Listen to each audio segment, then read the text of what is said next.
Good morning, everyone. Thank you for joining us for the Go Virtual Career Pathways Conference. I'm Stacy Block from the Innovation Division at San Diego County Office of Education, and I'll be your room moderator today. We asked attendees to keep themselves muted unless asking any questions in the Q&A in the presentation, and feel free to use the Q&A to ask questions during this session. I'd like to now take a moment to introduce your presenter for today. Ernesto Rivera is a project specialist in work-based learning for San Diego County Office of Education in the Innovation Division. And his presentation will be Resume Writing Workshop. I'm gonna now turn it over to Ernesto. Thanks, Stacy, appreciate it.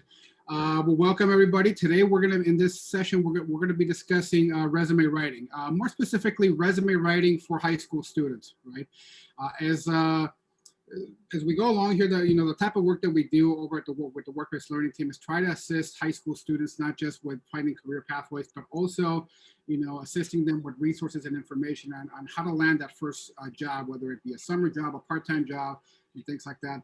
One of the most important things about applying for jobs is writing your resume, right? And knowing what to write on your resume, being that your work history might be limited, or that you don't have a lot of experience, or at least think you don't have experience or skill sets that you can offer an employer. So we're going to discuss those things in this presentation today. What is it that an employer wants to see in a resume, and how can you sort of talk a little bit about your skill sets, your experience, and your strengths that will make you a qualified or a candidate for the position that you are trying to obtain, right? So the agenda for today's topics that we're going to cover, first thing we're going to discuss is what a resume is and what's the purpose of a resume for you. We're going to also break it down and go through each section of a resume and what information should be going into. This includes your personal information. We'll talk about that. The resume profile, what is that and why is that important as part of your resume? Then we're going to discuss skills and how do you identify them. A lot of you have a ton of skills that you've gained just by going to school or having 1 or 2 part-time jobs. How do you tap into those skills and talk to an employer about them so that you can sell yourself as a valuable candidate, right? Then we'll discuss education and work history, what information should go in the resume. Once we've done with all those sections, we will talk about characteristics of a good resume. How should you write your resume? What makes a resume attractive to an employer? And then we'll finish up the presentation by sharing additional tips and resources that might help you in creating or writing your resume after this presentation is over. Okay, so let's get started, and we'll start with the most basic of questions. What is the purpose of a resume? What is a resume supposed to do for you, right? I like to sort of break this question up and to split it into two different answers, because really the resume has a different purpose for you as it does for the employer, right? So for the employer, it's very simple, right? An employer uses a resume to identify qualified applicants, right? This is done based on work experience, skills, and abilities that they see in a resume and a job application, right? This is how they identify people that they're going to want to interview for the positions that they have open. It also serves as a screening process, right? It allows them to eliminate those candidates that they feel aren't qualified or have the necessary experience for that job that they're trying to fill. For you, the applicant or the student, it's a little bit different, right? This is your formal introduction to an employer. This is how you're letting the employer know that you are interested in this job, and this is why you're qualified for this job that you just applied for, right? So you're letting the employer know that you're interested in working for them. The most important thing that you should know about a resume is that the resume is meant to get you a job interview. A lot of people sort of assume once they apply for a job, the resume will sort of get them a job, right? The application process itself sort of works in phases and in steps. Your resume is part of the first step of you applying for a job, right? Like I said, it introduces you to the employer. A resume by itself, I don't care if you have the best resume ever written in the history of the world, no employer will ever offer you a job based on your resume alone, right? No employer will look at a resume and say, man, this person is perfect. They have the necessary skills, experience, qualifications that we're looking for. I don't even need to meet them. Just call them and offer them the job. Just, can they start tomorrow, right? That doesn't happen. What does happen, though, is that an employer will look at your application, they'll look at your resume, and they'll say, wow, this person has a lot of the qualities, experience, and qualifications that we're looking for. Call them to see if they can come in next week for a job interview. I want to meet them, right? That does happen. So the resume gets your foot in the door. It gets you that job interview. The interview is what gets you the job, because once they've determined that you're qualified for the job based on what you wrote on your resume, now they want to meet you in person. Now they want to talk to you to see if you're going to be a good fit for that position. So the resume gets you the interview gets you the job. And this is very important to know, because a lot of the stuff that you're going to be writing in your resume is directly connected to some of the questions that they will ask you in a job interview. So we'll discuss that as we go along here, right? So what should be in a resume? What information should you write in your resume? These are the 5 sections that a resume should have. It should have your contact information, right? How are they going to get a hold of you? It should have your profile and summary, your sort of professional introduction, written introduction in your resume, a list of your skills and your experience, right? Your education as well, and then work history if you've ever worked before. Now, notice that I have work history at the end of the resume, right? And the reason for that is because as a high school student, this is probably going to be your weakest section, right? Maybe you've worked once, you've had 1 or 2 jobs, but for the most part, you don't have an extended work history. So we're going to put that at the end and really focus on your strengths, which is going to be, talking about yourself and your interest in your profile and summary, and then listing the set of skills that you've gained in your life. References. Some people believe that references are part of a resume. They're not necessarily part of a resume. References are its own document, if you will, right? This is when you list, your references should be people that know you, that can vouch for you, that can know your work ethic, that know your experience, and can talk a little bit about who you are as an individual as well. But that, even though it's important, not part of a resume, but part of the application process. So let's start in the beginning with contact information, right? What information should be in your resume? Well, the obvious information that should be in your resume, right, as contact information goes, is your name, your phone number, and your email address. This is how an employer is going to get a hold of you if they want to contact you to, schedule a job interview. There's other information that some people believe should be in a resume. Some of this information includes address, date of birth, nationality, hobbies, marital status, and family. I'm here to tell you, none of this information should go on your resume. This is personal information that has nothing to do with you applying for a job, right? The only information that you might want to add, in addition to your name, your phone number, and your email address, is maybe your address, right? And I wouldn't even put your entire address in your resume. I would just write down maybe the city and zip code that you live in, so that the employer has a sense of the area of San Diego that you live in. If they need your entire address, the number, the street name, and all that, they can find that in your application. You already wrote that in your application. No need to write it again in your resume. Everything else, though, date of birth, nationality, hobbies, all that, skip all that. Don't even bother writing it in your resume. Right? So as we mentioned, name, phone number, email address are essential.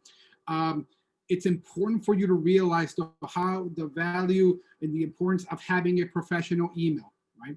I remember a few years back, I was working for this career center program, right? Where our job was to assist young adults ages 16 to 24 in finding jobs. And I had this one student who was really eager to work, did everything right, followed directions, was out there looking for jobs, came to me once and said, hey, Ernesto, I was wondering if you can help me, man. I'm having a lot of trouble in not getting any callbacks for applications I'm submitting. Can you help me to see if there's maybe something that I'm doing wrong? I said, absolutely, man. Let's see what we can do. He showed me his resume. I looked at it, and his email was partyguy2000, right? So this to me was a red flag, right? Not necessarily the most professional of emails.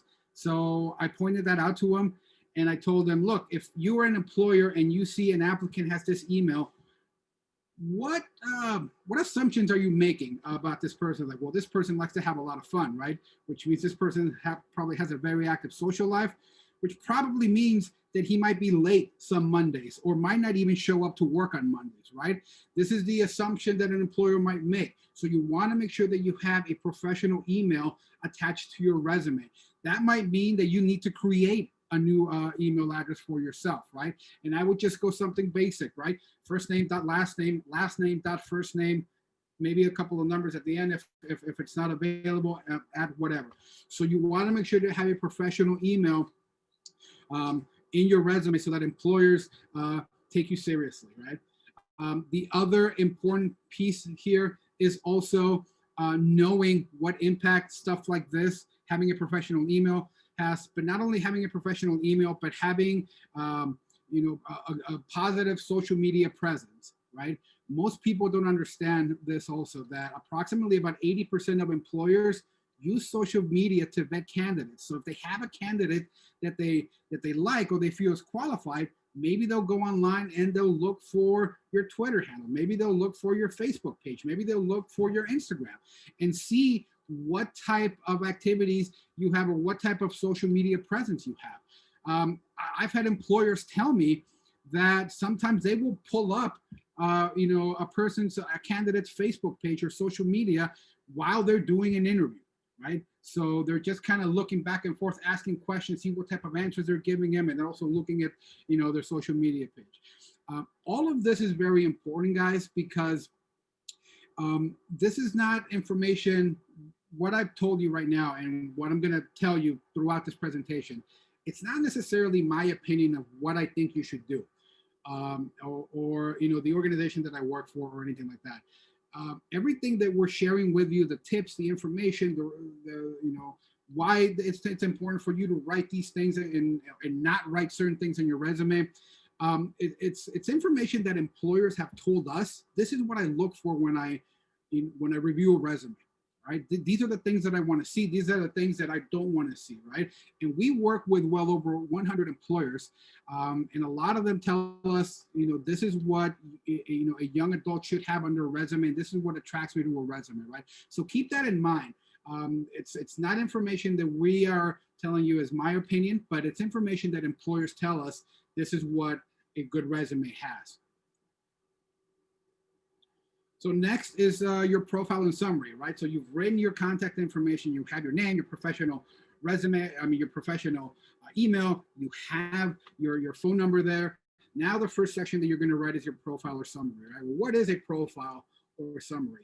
It's a short paragraph, maybe 3, 4, 5 sentences that emphasize your skills, experience, abilities, and examples of involvements in school programs, clubs, activities, and sports, as well as previous job performance, right?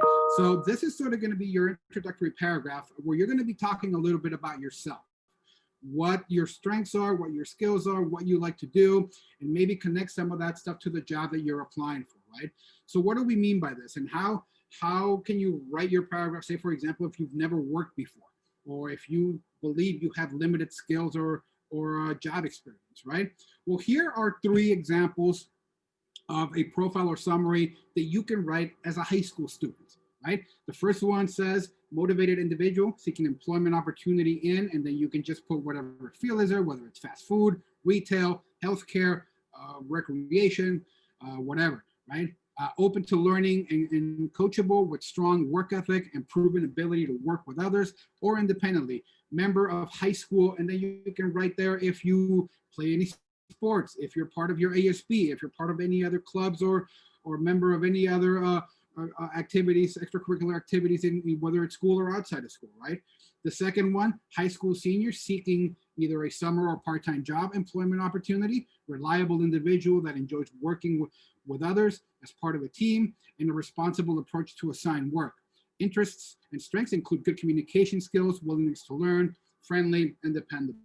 And then the last example you see down there, responsible individual seeking opportunities of employment with company in, again, whichever sector, right? Whether it's fast food, whether it's retail, whatever type of job you want to get. Open to guidance and training in order to learn, growing, and becoming a reliable member of a team. Previous experience working as part of a team with others as members of, and then you can again write in any type of activity you've been involved in at school. Now, as you can see, these are 3 strong profiles here that you can sort of take some tidbits from, but you'll notice none of these examples talk about your work history, talk about where, if you've ever worked or not, or talk about specific sort of experiences you've learned through work or career, right? All of this is about your interest, what you like to do, why you want to get a job in this field. And this is something that you can use and craft for your own profile, right? Here, you're just introducing yourself to an employer. You're letting you know what stuff you like to do, what type of things you're involved in, and what type of work you're looking for, right? This is the only thing you want to do here, and it allows you, again, to introduce yourself to the employer in a professional manner. Now, why is this important, right? Why is it important for you to have a strong profile or summary?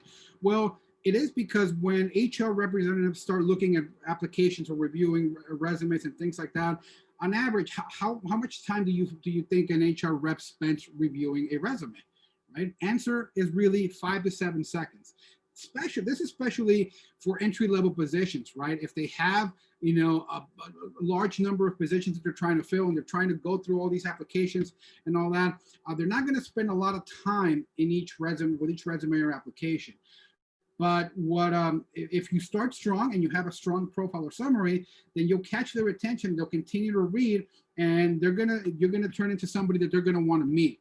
And remember how we said in the beginning, the purpose of the resume is not to get you a job, but to get you a job interview. And that's what the profile is going to do. It's going to start you off on the right foot, right? If they like what they read in the beginning, they'll continue to read about your skill sets and everything that. If they don't, then they'll probably move on to the next candidate until they start finding or identifying people that indicate the skills and everything that they're looking for. So let's talk about skills, right? You wrote down your contact information. You wrote down a nice paragraph introducing yourself and your profile. Now, what type of skills do you bring to the table that make you qualify for this job that you just applied for, right? So first thing you need to know is that there's 3 types of skills to choose from. There's industry-specific skills. These are skills that are specific to a specific job or industry that you're involved in, right? So if you are doing construction and you're a carpenter, there's certain things that you can do in that job that are only specific to that job, very valuable, but can only do there. Same thing if you're a doctor, a lawyer, a cashier. There's certain things or certain skill sets that you can only do for that job. Transferable skills are skills that you can transfer, from one job to another, regardless of the industry that you're in. So say, for example, if you're bilingual, if you have strong customer service skills, these are skills that you can use in any type of job, right? They're valuable regardless of what you do. And then you have your soft or essential skills, which are so important, especially when it comes to entry-level jobs, right? These are the skills that you have that allow you to be a dependable worker, right? You're a quick learner. You're able to work well with others. You are dependable, show up on time, right? You're coachable, so people can train you to do the job, right? These are very important skills when it comes to entry-level jobs, which is what I'm assuming you're trying to obtain at this time. You want to always indicate skills that are related to the job that you're applying for, right? And we're going to dive in a little bit into this as to what do I mean by this so that you guys can better understand how to sort of indicate to an employer the skills that you have and how they relate to this job, right? The one thing that you should learn as an applicant is that your job is to convince the employer that you are what they are looking for to fill this position, right? Now the question then becomes, well, that sounds great, Ernesto, but how do I know what an employer is looking for, right? So let's talk a little bit about that and how that works, right? How do you indicate skills that are related to the job you're applying for, right? The first thing you should do when applying for a job is review the job description. Sounds easy enough, right? What you want to do though when you review the job description is, you want to determine, and identify the quality, the skills and experience that the employer is looking for. Students should then be able to connect those skills they possess to that of the employer, right? So how do we do that? So let's say, for example, you want to apply for this job. This is an entry-level job at a company, at a retail company called Journeys, right? They're looking for a part-time sales associate. So what I would do as a high school student, if I wanted to apply to this job, is I would first review this job description, and then I would then take a yellow highlighter, right? And then I would go into the job description itself, and then I would go into the requirements, and then I would highlight every single item or bullet point in that description and those requirements that I know how to do or that I qualify for, right? So these are the things that I know: meet and exceed personal sales goals and standards of performance, be aware of store sales goals, complete all point sales functions if required. If you kind of look over here, so I would just kind of go through this list and I would just highlight everything I've either done before or I know how to do. And those are the skills that you want to put in your resume. Those are the things that you want to talk about in your resume so that it matches the information or the qualities that an employer is looking for, right? So if you know that an employer is looking for somebody that has strong customer service skills and you know you possess that skill, you want to mention that. You want to highlight that in your resume so that when the employer reads that, they know, oh, this is exactly what I'm looking for. I want to call this person so that they can come in for an interview. Right? And why is it important for to indicate those skills that an employer is looking for? Well, as I mentioned before, we work with well over 100 employers in the work that we do, right? One of the biggest employers that we work with is SeaWorld. And every year, except for this year, of course, SeaWorld hires hundreds of young adults, most of them 16 and 17 years old, for summer job opportunities, part-time summer job opportunities for the park, right? These are, and every year we help them fill hundreds of those opportunities with high school students that we work with across the county, right?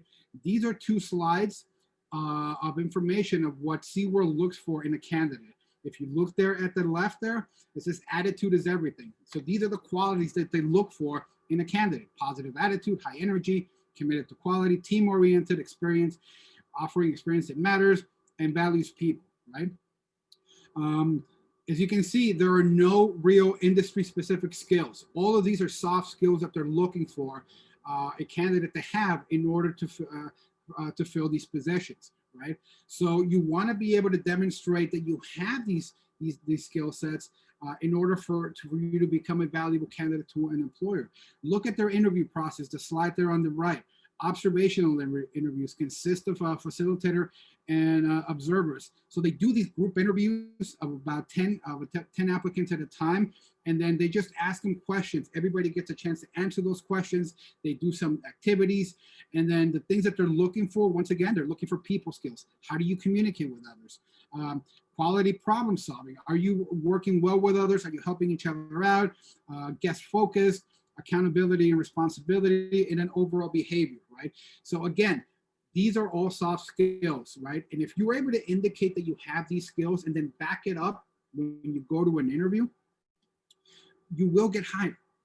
There is no need for you to have a lot of industry specific skills for entry-level jobs. If you have some transferable skills and you demonstrate that you have strong, soft, or essential skills, an employer will hire you for an entry-level job. So keep that in mind, because this is exactly what they're looking for, right? Let's move on to education then, right? So you've been able now to list your skill sets, and you've been able to talk a little bit about them, and you know exactly what an employer is looking for. So you've been able to identify those that you have that match, the qualities that they're looking for. So now education, right? Education is pretty straightforward, guys. You always want to start with the highest level of education, right? So you're going to write down, for you, it'll be high school, right? And then you want to write the name of the high school that you're in. You want to write and the month and year that you started, and then the month and year that you graduate, if you're going to be graduating this year. If not, just the month and year that you started is enough. No need for you to write down the exact day that you started school. Month and year is fine. Education can also include training, workshops, licenses, or anything related to the industry, right? So let's say, for example, you want to apply for a job as a lifeguard, and you have your CPR and first aid certification, right? So you can write that down under education, saying that you have your CPR and first aid certification. You can mention where you got your certification, when it expires, the date and time also that you got it. So you're able to just kind of give a little bit more information on that if that's something that they're looking for, right? It can also include any school activities you are involved in, such as sports, ASB, if you're part of clubs, or any other extracurricular activities that you're involved with, right? This is a chance for you to once again highlight all those things that you do to show that you've gained experience, maybe not through work, but through other activities, through school or any other sports or anything like that as well. Next is work history, right? So how do we sort of deal with this if you have limited to no work history, right? Well, it sort of works the same way as education, right? You're going to start with your last job or whatever job you've had, right? And then once you write that, you're just going to indicate the name of the company, the job title that you had, the time frame, also just month and year that you worked there, and then a brief description of job responsibilities. What is it that you do in this job that you have or that you had, right? Again, you want to be specific when talking about your job responsibilities. Don't generalize, because this will lead to employer making assumptions of what type of work you did, and you want to provide as much information as possible and sort of paint a picture of your responsibilities so that they can sort of get a sense of, again, what it is that you know how to do and what you've done in the past. So what do we mean by being specific and not generalizing, right? So let's say, for example, you work at McDonald's as a cashier, right? So you can write that down on your resume. You can just say, you can write down McDonald's, cashier, day and time that you started. And then as a description, you can just say worked as a cashier, cash handling, cash registers, things like that, right? So you can just say that, I worked as a cashier at McDonald's. Or you can say, work as a cashier with crew of 6 to 8 team members. Most shifts worked are on weekends, in the afternoon, and at night. Typical cashier shift serves 50 to 100 customers daily, responsible for maintaining accurate cash register, provide strong customer service, and assisting other crew members as needed, right? So just by expanding a little bit more and being a little bit more specific in the type of work that you do as a cashier at McDonald's, you're not only sort of elaborating and painting a better picture of the work that you do, but you're also letting that employer know that you're applying for a job with, that look at everything that I know how to do. And you just indicated 4 or 5 different skill sets that you have just by expanding the description of your day-to-day work, right? You work with 6 to 8 team members. That means you are good at working as a team and working well with others. Most of your shift are on the weekends and the afternoons and nights. That means you have a flexible schedule. So if I need you to work either in the after school or on the weekends, I know that you have the flexibility to do that, and I can count on you. You serve 50 to 100 customers daily. That means that you're able to multitask. A person that doesn't know how to multitask cannot function or do that type of volume of work. You're responsible for maintaining an accurate cash register. That means you have cash handling skills. And then you provide strong customer service and assist other crew members as needed. That means you work well with others, once again, and you're able to offer quality customer service to the guests that come into the store. So you just told me 4 or 5 different skill sets that you possess just by expanding and elaborating a little bit more in what it is that you do. This is something that you guys can do not just for your work history.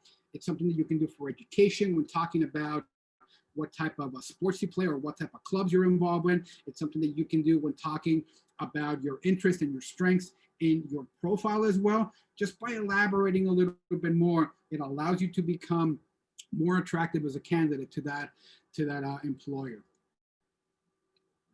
So now that you know what to write in your resume, now that you know the 5 sections and what goes into each section, what are the characteristics of a good resume? What does a good resume look like, right? Well, for you as a high school student, really your resume should be 1 page long in length, right? No more than one. You really don't need more than one page for your resume. You want to be clear and direct and be results oriented, right? So what do we mean by that? Well, we discussed that a little bit in the previous slide, right? About painting a good picture and being specific about the information that you provide when talking about your skill sets or your experience and things like that. Never ever use personal pronouns in a resume, right? So, examples will be, never start a sentence with I, me, we, us, things like that. Your resume is a professional document. You got to treat it as such. Okay, so no personal pronouns. Always use industry terms. So we discussed that a little bit, right? If you want to discuss your skill sets about your transferable skills or your essential skills, you want to use related terms that are in the job description, so that you're using sort of the same language that the employer uses. A resume should always reflect, mirror the position that you're applying for, right? So we discussed that exercise that you can do also with the job description. Highlight everything that you know how to do in that job description and include that in your resume so that it reflects that, because that is what the employer is looking for, right? We asked that question, how do I know what an employer is looking for? It's in the job description. That's what an employer looks for. Make sure that you sort of reflect that in your resume and your job application. A good resume is clear, concise, and direct. So don't be too wordy, right? Remember, you only have one page to work with, so make sure that you make every word, every sentence, every section count. It leaves nothing to the imagination, right? Generalizing will allow an employer to make assumptions. So we talked a little bit about this when we discussed the work history. Avoid too many platitudes, generalizations. So, quick learner, honest, hardworking. These can be also be identified as soft or essential skills. If you are going to use these skills and list them as part of your skill set, make sure that you're ready to back up what you're saying. Make sure that you're ready to provide examples as to how you're a quick learner, how you're honest, how you're hardworking, right? Because this is one of those items that is directly linked to your interview. So let's say you list these items as your skills. These are the skills that I have, right? It'll come up in the interview. The employer will look at your resume and will say, oh, it says here that you're hardworking and you're a quick learner. Can you give me an example of the last time you applied one of these skills? So you gotta be ready to not only justify these skills, but provide an actual example of the last time you had to be a quick learner, whether it be because you had to go through a training, whether it be because you had a test and you only had a couple of days to study. Give me an example of how you're a quick learner, how you're honest, how you're hardworking. Because like I said, this might come up in the interview and you have to be ready to sort of talk about these things if you get asked about them. Has good visual impact, appropriate spacing, consistent fonts. So it's got to be easy to read, from up and down. You got to be able to read this. Your resume, it's easily to read, and you're not struggling to find the information that you're looking for. Reads and flows well. So we kind of discussed that as well, right? Additional suggestions. So let's say you do all this, you write your resume, you update your resume. How do I make sure my resume is sort of what is spot on, right? Well, first advice I can give you: sharing is caring. Allow others to view your work. They may see something you missed. So once you sort of write your resume, show it to a teacher, show it to your parents, show it to your counselor, have them review it. Maybe they will catch something that you missed, or will have some advice as to how to improve it. Maintain order. Your resume should follow a format. The information should flow so that it's easy to read and information is easy to find, right? I once saw a resume on blue paper. It had 3 different types of fonts and sizes, and it was scented. It smelled like bubblegum. That's what I mean by having your resume. Now, a lot going on in that resume, right? Which could be very distracting to an employer, and it could be sort of too much information and too confusing to read. So that's what I mean by maintaining an order. It should flow well so that it's easy to read. The information in the resume is, should be what sort of makes it's the strength of your resume, not sort of the design. Listen to what you write. Words in your head sometimes don't always sound the same when reading out loud. So if you're not too sure if you're using the right word or the right phrase, or a sentence sounds a little bit off, read it out loud. And then that sometimes will give you a sense of whether or not you are using right phrases or words. And like I said, if you're not too sure, if it sounds kind of funky, show it to somebody else. Maybe they can help you in correcting some of those mistakes. At this point, I've kind of blabbered on for about 35 minutes. Stacy, I don't know if there's any questions at this time that anybody has. We don't have questions so far, so if anybody would like to put a question in the Q&A, feel free. Fantastic. Then I guess I'll move on here. Additional resources. So where can I go to sort of get more help once I'm done, once this presentation is over and I need somewhere else to just kind of get additional assistance, right? There's an organization called the San Diego Workforce Partnership. They deal specifically with job seekers and offer services to people that are looking for work. And have amazing services that you guys can tap into, whether it's obviously not in person right now, but through their website, right? The first tool that I recommend you check out that they have is this career assessment, right? So sometimes people have struggle a little bit and figure out what their strengths are, what their interests are. You can take this assessment that will allow you to sort of identify some of your strengths, some of your interests, right? So maybe you're a person that likes to work outside, likes to work with your hands. Maybe you're a person that likes to actually be more alone and work by yourself in front of a computer. You're okay with that. Maybe you like working with others, being part of a team, right? By taking this assessment, this program or this service will sort of give you a sense of what your strengths and interests are, right? And based on those strengths and those interests, it'll match you with different types of jobs, careers, or pathways that you might be a good fit for you. Not only that, it'll connect you with the local labor market and tell you what types of jobs are available locally here in San Diego, right? What companies hire for these types of jobs? What schools are available where you can go get training or get a degree in these different pathways. So really cool tool for you to just kind of explore what it is that you like to do. They also manage what are our network of local career centers, right? And these are actual places where you can go and get assistance in, finding a job. You can get assistance in, with your resume, preparing for an interview. You can, employers go there all the time and do recruitment events. They also do presentations so that people can apply for jobs and things like that.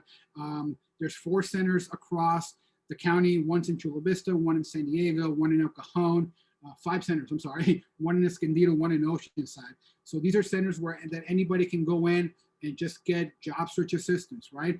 They also have specific programs for young adults. So if you're 16, 17, 18 years old, they have programs just to help young adults in finding jobs as well, right?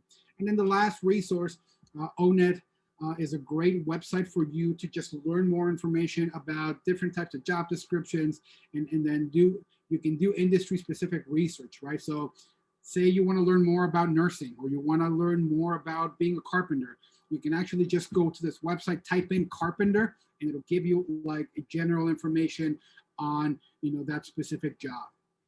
A really cool tool. The other tool that we do have a question real quick. Is that okay? Yeah. Okay. Absolutely. So if I apply for a job and get an interview, how long should I wait to reach them and ask if I've gotten the job? After the interview? Yes. Absolutely. So it's a really sort of a tricky situation, but sometimes that question sort of gets answered during the interview, right? Normally, if when you finish with an interview, the employer will tell you when they're going to make a decision, right? So they'll say something along the lines of, okay, so we're in the middle of interviews right now, but we expect to finish with interviews at the end of the week.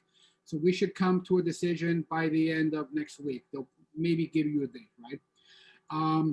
The rule of thumb is you want to wait until the time period that they tell you. So let's say, for example, you interview today and they say, we're going to be doing interviews and make a decision Friday of next week, right?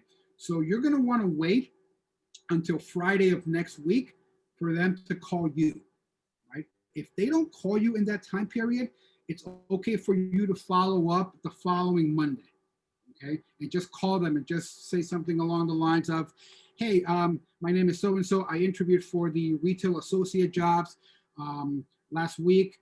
Just wanted to know if you had made a decision. I'm still very interested in the position if it's available. And I know you guys mentioned you would make a decision by last week. Just wanted to let you know I'm still interested in if you had made a decision, right? So you want to wait until they get the time period that they tell you. If they don't give you that time frame, if they don't say we're going to make a decision by this point, then feel free to ask, okay? And just say, hey, I'm really interested in this job. Any idea when you guys will make a decision, just so I can just kind of know in my head.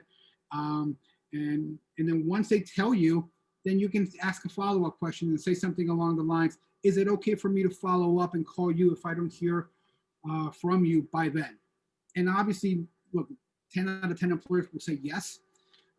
This does a couple of things for you. It shows that you're interested in the position, you're eager to work, and it also shows that you're prepared, all right? And you came prepared with follow-up questions, important follow-up questions, right? So if they don't give you a time frame, feel free to ask, how long is it going to take for them to make a decision? And then is it okay for you to follow up if you don't hear from them by then? Great, thank you. And just pointing out it's 12:47, so we have probably a couple more minutes.